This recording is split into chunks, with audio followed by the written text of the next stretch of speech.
चूरू में सरदार शहर के गांव भाऊवाला के एक शख्स ने सऊदी अरब में फांसी के फंदे पर झूलकर खुदकुशी कर ली।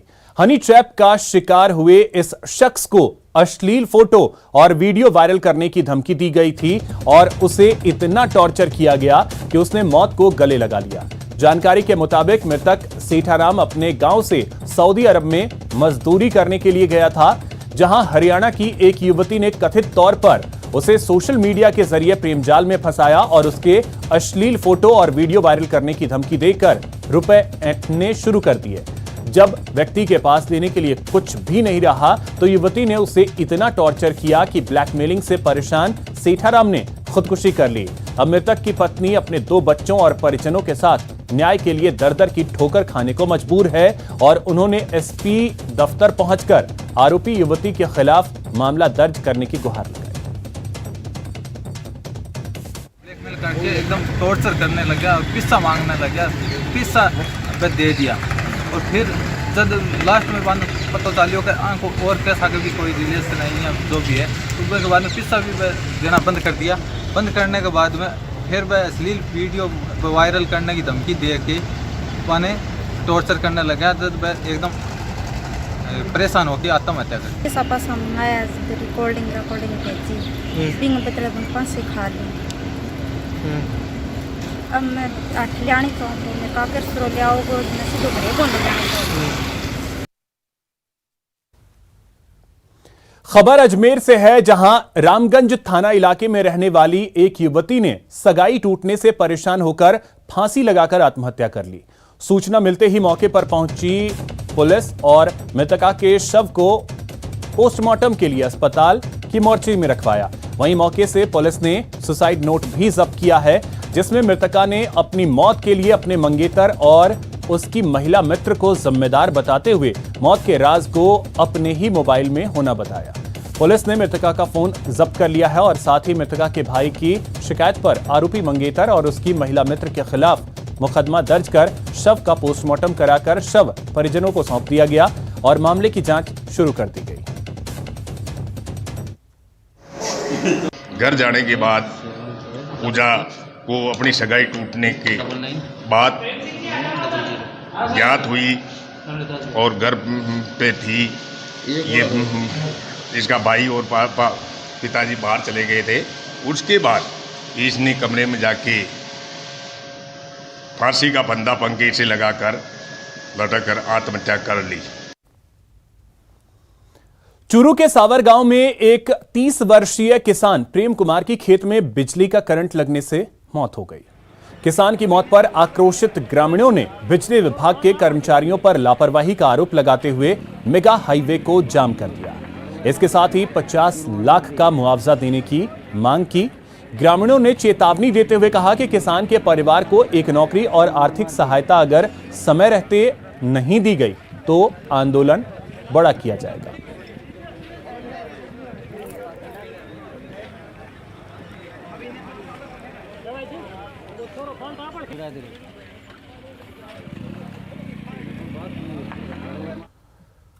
और चलिए इस वक्त की एक बड़ी खबर आपको बता दें, करौली से है, जहां दुष्कर्म की वारदात को अंजाम दिया गया है। करौली में 30 वर्षीय विवाहिता से दुष्कर्म किया गया है। गांव के युवक राजेश बैरवा ने दुष्कर्म किया है। घर में अकेली देखकर विवाहिता से रेप की वारदात को अंजाम दिया है।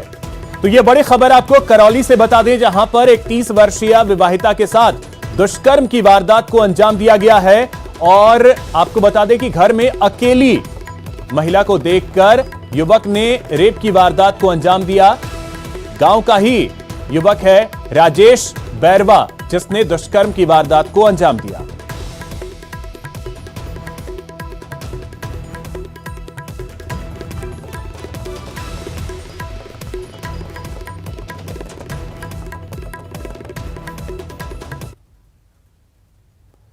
यहां रुकेंगे एक छोटे से ब्रेक के लिए। ब्रेक के बाद आपको बताएंगे रुबल शेखावत की सफलता के सीक्रेट्स।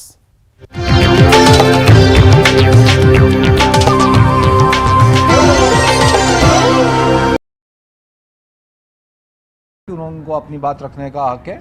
उन्होंने अपनी बात रखी और हमने जो कंप्लाइंस के लिए उनसे वापस उनको बताया कि कंप्लायंस जिस तरीके से नहीं हुई है उस कारण से ये कठोर निर्णय लिया जा रहा है। आरसीए की बैठक में जिला संघों को मिलने वाली राशि को बढ़ाकर 3 से 5 लाख कर दिया गया है। वहीं दूसरी ओर निलंबित जिला संघ के पदाधिकारियों ने आरसीए में भ्रष्टाचार के बोलबाले का आरोप लगाते हुए सड़कों पर उतरकर आंदोलन की चेतावनी देकर राजस्थान क्रिकेट संघ के सामने एक नई चुनौती खड़ी कर दी है। महेश, न्यूज़ 18 राजस्थान, जयपुर। महंत ने बनाई खुद के अपहरण की प्लानिंग।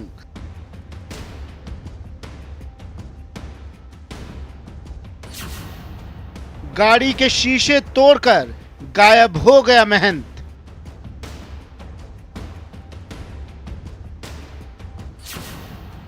अपहरण की झूठी कहानी का पूरा सच। जालौर जिले के सायला क्षेत्र के वालेरा महंत जो पिछले 3 दिनों से गायब थे, उन्होंने किस तरीके से झूठ की रणनीति बनाई और 3 दिन तक जालौर सहित तमाम जो पुलिस थानों की टीमें थी उन्हें गुमराह करते रहे और उसके बाद सिरोही जिले के रेवदर के पास खुद ही एक आबकारी थाने में जाकर के एक झूठी और कहानी रची और उसमें कहा गया कि मुझे बदमाश यहाँ कर पटक गए। लेकिन जिस तरीके से एक महंत के द्वारा झूठा षड्यंत्र रच करके पुलिस को 3 दिन तक गुमराह करते रहे और पूरे प्रकरण को लेकर आज जालौर पुलिस ने बड़ा खुलासा करते हुए महंत की तमाम करतूतों को सामने लाया है। पुलिस की गिरफ्त में महंत पारस भारती और कोतवाली थाने में लगी लोगों की भीड़। ये नजारा है जालौर के उस थाने का जहां पुलिस ने खुद के अपहरण की साजिश रचने वाले महंत को अपनी गिरफ्त में लिया है। पुलिस ने खुलासा किया है कि महंत पारस भारती ने अपने खिलाफ साजिश रचने वालों से बदला लेने के लिए खुद की किडनैपिंग की कहानी बनाई और गाड़ी के शीशे तोड़कर कपड़े जूते बिखेर कर गायब हो गए। लेकिन पुलिस ने पूरी सच्चाई का पता लगा लिया। मोहनाराम निवासी वालेरा, भवाराम पुत्र मोहनाराम निवासी वालेरा व सूजाराम निवासी मेंगलवा, इन तीनों के साथ मिल करके महंत जी ने ये झूठी अपहरण की कहानी रची और 3 दिन तक वो अपने पहचान व सहयोगी जो कि पोसिंद्रा जिला सिरोही में धर्मनाथ जी महादेव मंदिर में जाकर के रुके और 3 तारीख की शाम को फिर वो स्वयं रेवदर आबकारी थाने पर पहुंचे। जालौर के वालेरा मठ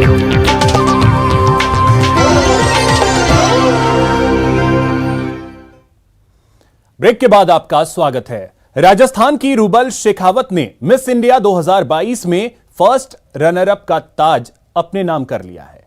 मुंबई में आयोजित ग्रैंड फिनाले में कर्नाटक की सिनी शेट्टी ने मिस इंडिया 2022 का खिताब जीता। वहीं राजस्थान की rouble Shekhawat first runner up रही।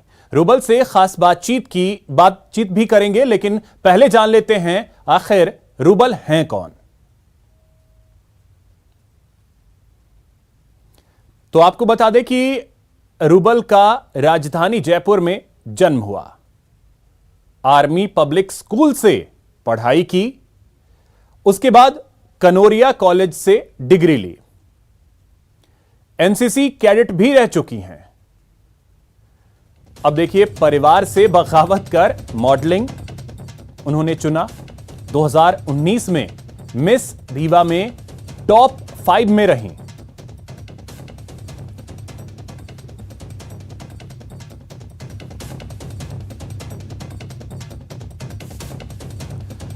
रूबल को डांस, एक्टिंग, पेंटिंग और बैडमिंटन खेलना काफी पसंद है। रूबल कहती हैं कि प्रोग्रेस विनिंग से ज्यादा जरूरी है। रूबल अपनी अभी तक की यात्रा में उसने कई चुनौतियों का सामना किया है और अपने सपनों को हासिल करने के लिए हमेशा महत्वाकांक्षी रही हैं। रूबल शेखावत से खास बातचीत की मुंबई संवाददाता सर्वेश तिवारी ने। साल 2022 में फेमिना मिस इंडिया की प्रतियोगिता में फर्स्ट रनर अप रही रूबल शेखावत से हम आपकी सीधी मुलाकात कराते हैं। रूबल जी, आपका न्यूज़ 18 में स्वागत है। सबसे पहला आपका से सवाल कि किस तरह का अनुभव रहा इस प्रतियोगिता को लेकर आपका?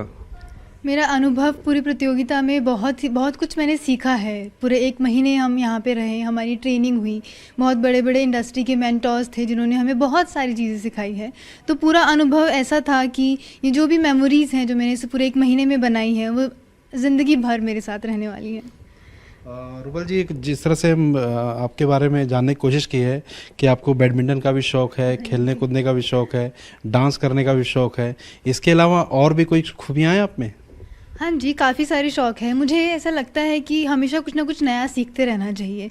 जैसे कि मुझे हॉर्स राइडिंग का भी बहुत शौक़ है। अभी रिसेंटली मैंने क्ले पॉटरी में भी अपना मतलब मुझे इंटरेस्ट आया था, तो मैंने एक चीज़ रियलाइज़ करी, क्ले पॉटरी से मैंने ये सीखा बहुत पेशेंस चाहिए होता है उसे बनाने में, मिट्टी से किसी एक चीज़ को बनाने में। तो ये 2-3 और चीज़ें हैं। डांसिंग, एक्टिंग तो उसके साथ है ही है। ये भी बात पता चली कि आप अगर कोई मुसीबत में हो या कोई कुछ बात अपनी कह नहीं पा रहा हो और आप अगर सामने मौजूद हैं तो आप कोशिश करते हैं कि उसकी बात को समझा जाए और कुछ मदद करने की कोशिश की जाए।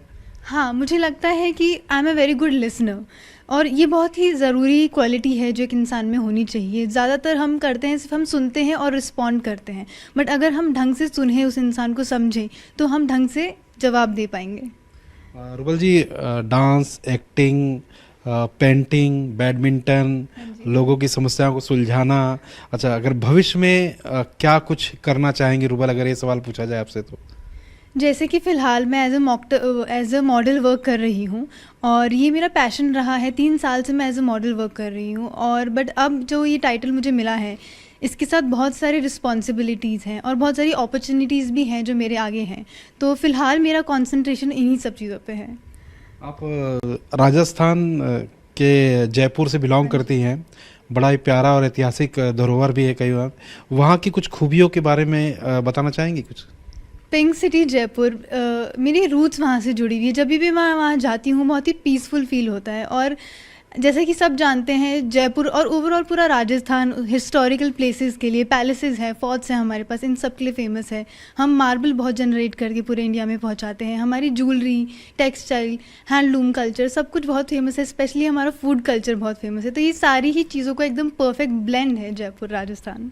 और वहाँ से अभी एक खूबसूरत चीज़ आपके नाम के रुबल शेखावत के रूप में भी निकली है, ऐड हो गया हमारी खूबसूरती में जयपुर की। रुबल, पूरे राजस्थान की जो आपकी युवा पीढ़ी, आपकी उम्र के जो लड़कियां हैं, अगर उनको कुछ मैसेज देना हो तो रुबल क्या मैसेज देना चाहेंगी? मैं सभी को, युवा पीढ़ी को ये मैसेज देना चाहूँगी कि आजकल के टाइम में हमारा पूरा ज़्यादा कंसंट्रेशन सोशल मीडिया पे बहुत ज़्यादा है। तो वहाँ से हम कंपैरिजन बहुत ले आते हैं अपने बीच में, क्योंकि देखते रहते हैं सब सोशल मीडिया पे सब अच्छाइयाँ ही डालते हैं, कोई अपनी बुराइयाँ नहीं डालता है।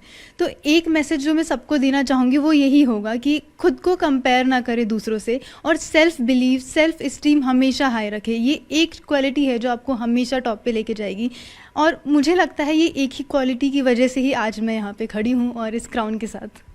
रुबल फिलहाल मॉडलिंग कर रही हैं, आने वाले समय में क्या रुबल हिंदी सिनेमा के बड़े पर्दे पर भी नज़र आ सकती हैं? अभी जैसे कि मैंने कहा, मेरा कंसंट्रेशन मेरी रिस्पॉन्सिबिलिटीज़ पे है जो मुझे इस टाइटल के साथ मिलती हैं, बट डेफिनेटली इन फ्यूचर अगर ऐसी कोई अपॉर्चुनिटी आती है जहां मुझे एक्टिंग में एंटर होने का, बॉलीवुड में एंटर होने का मौका मिलता है तो definitely I will go for it. ये थी रुबल शेखावत जो हमसे सीधे बातचीत कर रही थी। कैमरामैन सरोज जलाल के साथ Sarvesh Tiwari, news 18 Mumbai. Jaipur city transport service limited यानी JCTSL के घाटे में साल दर साल बढ़ोतरी हो रही है। जितनी आमदनी नहीं है उससे अधिक शहरी बसों के खर्चे हैं। इसमें भी सर्वाधिक खर्चा कंसेशन के रूप में है, तो साथ ही डीजल के बढ़ते दामों ने भी कंपनी का खर्च बढ़ा दिया है, जिससे इस सरकारी कंपनी के सालाना घाटे में इजाफा हो रहा है। वर्ष 2010 में गठित हुई JCTSL ने शुरुआती दौर में खुद अपने स्तर पर ड्राइवर से लेकर कंडक्टर और अपनी बसों का संचालन किया, लेकिन बीते कुछ साल से कंपनी अब अपनी बसों के साथ साथ PPP मोड पर जयपुर में बसों का संचालन कर रही है। इन बसों के सभी ड्राइवर्स निजी स्तर पर लगाए गए हैं, जबकि सरकार ने अपने हाथों में कंडक्टरों के तौर पर राजस्व को अपने पास रखा है। JCTSL के संचालन में किए गए निजीकरण के प्रयोग के बाद भी सरकारी घाटे में कोई सुधार नहीं हुआ।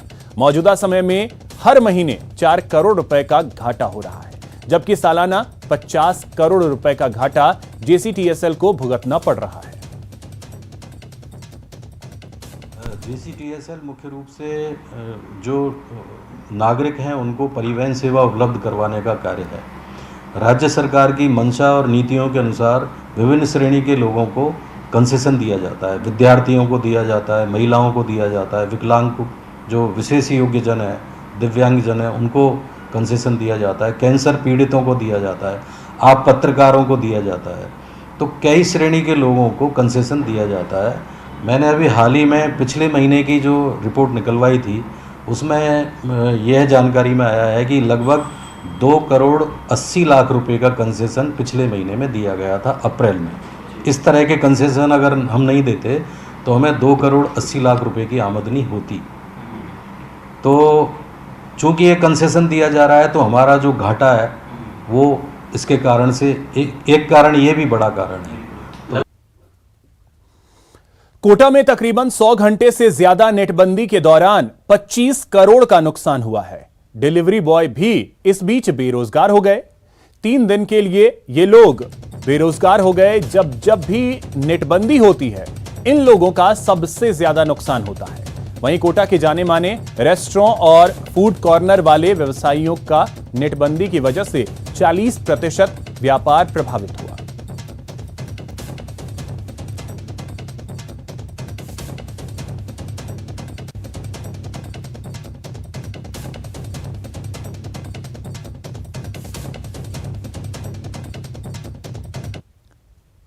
हमें काफ़ी समस्याओं का सामना करना पड़ा, क्योंकि आज अगर हम देखें तो हमारी सारी होम डिलीवरी वो सब स्विगी जोमेटो द्वारा टैप हुई है। अब उसके चक्कर में नेटबंदी के दौरान स्विगी जोमेटो दोनों बंद हो गया, जिसके चलते हमारी होम डिलीवरी इतनी बुरी तरह प्रभावित हुई है कि हमें उसका काफ़ी नुकसान उठाना पड़ा है। जयपुर के वन्यजीव प्रेमियों का लंबा इंतजार खत्म हो गया है। आज वन्यजीव एक्सचेंज प्रोग्राम के तहत ग्वालियर के गांधी जूलॉजिकल पार्क से 400 किलोमीटर का सफर तय कर टाइगर शिवाजी जयपुर जू पहुंचा। ग्वालियर से चलकर शिवाजी जयपुर पहुंच चुका है, जो नाहरगढ़ बायोलॉजिकल पार्क का नया मेहमान होगा। मध्य प्रदेश के ग्वालियर स्थित गांधी जूलॉजिकल पार्क से मंगलवार को tiger Shivaji Nahargarh biological park लाया गया है। ग्वालियर से 400 किलोमीटर का सफर तय करके सुरक्षित तरीके से टाइगर शिवाजी को नाहरगढ़ बायोलॉजिकल पार्क लाया गया। वरिष्ठ वन्यजीव पशु चिकित्सक डॉक्टर अरविंद माथुर के नेतृत्व में वन विभाग के कर्मचारी माधोलाल मीणा समेत अन्य कर्मचारी टाइगर को लेकर जयपुर पहुंचे। टाइगर शिवाजी को 3 सप्ताह क्वारंटीन रखा जाएगा। इसके बाद नाहरगढ़ बायोलॉजिकल पार्क में ओडिशा से लाई गई बाघिन रानी के साथ जोड़ा बनाकर डिस्प्ले में छोड़ा जाएगा। टाइगर शिवाजी के आने से नाहरगढ़ बायोलॉजिकल पार्क में अब टाइगर्स की संख्या 6 हो गई है।